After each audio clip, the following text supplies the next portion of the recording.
मेरा नाम कमलेश है। यह बात सभी को मालूम है कि सभी के जीवन में कुछ न कुछ राज होता है जो वह किसी गैर से शेयर नहीं करता है, पर आज मैं आप सबको बता रहा हूँ।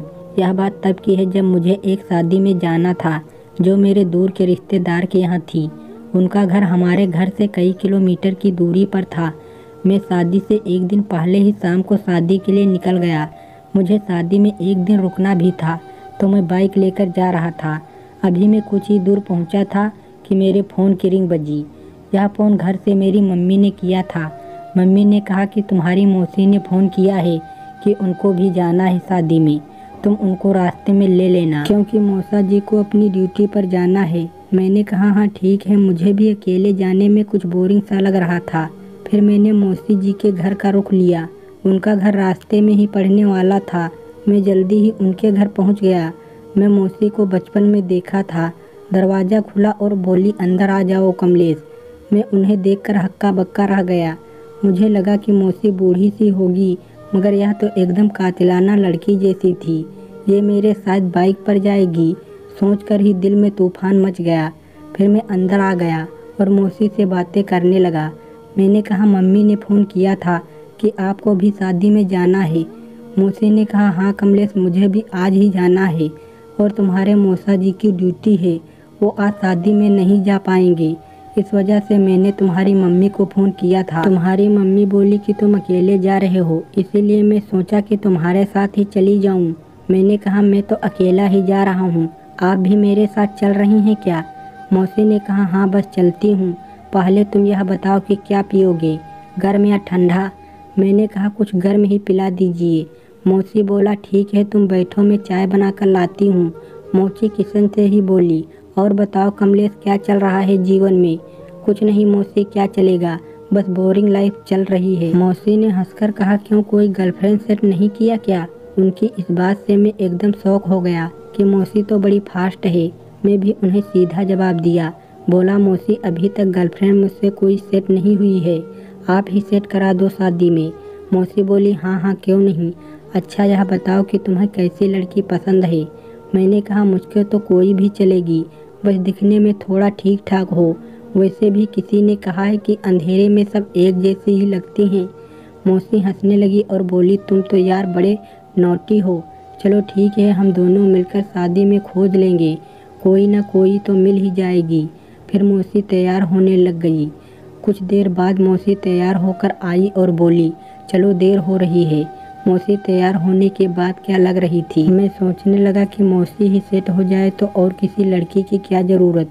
इतने में मौसी बोली क्या हुआ, क्या मैं ठीक नहीं लग रही हूँ? मैं बोला आप तो खुद ही खूबसूरत लग रही हो। वो हंसने लगी और बोली साले तू तो मुझे ही सेट करने लगा। मैं भी हंसकर कहा ऐसा कुछ नहीं है मौसी, चलो चलते हैं। मैं और मौसी घर से निकल आए और मैंने बाइक स्टार्ट की और बोला बैठिए मौसी। वो बोली हमको बैठा पाओगे? मैं सोचा ये तो लाइन मार रही है, अभी से दूसरी तरह से बात कर रही है। मैंने कहा हाँ क्यों नहीं मौसी। मौसी बोली सोच लो। हाँ मैंने सोच लिया। के बाद क्या लग रही थी? मैंने सोचा कि मौसी ही सेट हो जाए तो और किसी लड़की की क्या ज़रूरत। इतने में मौसी बोली क्या हुआ, क्या मैं ठीक नहीं लग रही हूँ? मैं बोला आप तो खुद ही खूबसूरत लग रही हो। वो हंसने लगी और बोली साले तू तो मुझे ही सेट करने लगा। मैं भी हंसकर कहा ऐसा कुछ नहीं है मौसी, चलो चलते हैं। मैं और मौसी घर से निकल आए और मैंने बाइक स्टार्ट की और बोला बैठिए मौसी। वो बोली हमको बैठा पाओगे? मैंने सोचा ये तो लाइन मार रही है, अभी से दूसरी तरह से बात कर रही है। मैंने कहा हाँ क्यों नहीं मौसी। मौसी बोली सोच लो। हाँ मैंने सोच लिया, आप बैठिए तो सही।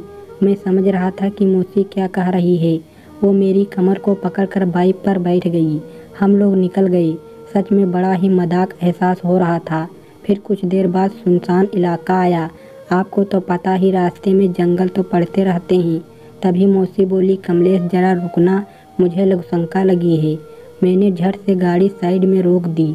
मौसी बोली तुम भी कर लो आगे, फिर शायद जगह नहीं मिलेगी और बार बार रुकने से समय भी खोटी होगा। मौसी कुछ दूर साइड में जाकर झाड़ियों के पास बैठ गई और लोग शंका करने लगी। मैंने भी सोचा कि आज क्यों ना मौसी की छिपकर देख लूं। मैं भी उनके पीछे जाकर खड़ा हो गया। मौसी का रंग एकदम गोरा था कुछ देर बाद वो उठी और फिर वो जैसे ही मुड़ी तो सकपका गई। बोली, तुम यहाँ क्या कर रहे हो? तुमको शर्म नहीं आती ऐसे किसी को देखते हुए?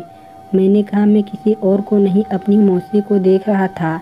तभी मौसी मुस्कुरा कर बोली, अच्छा देख लिया, अब चलो।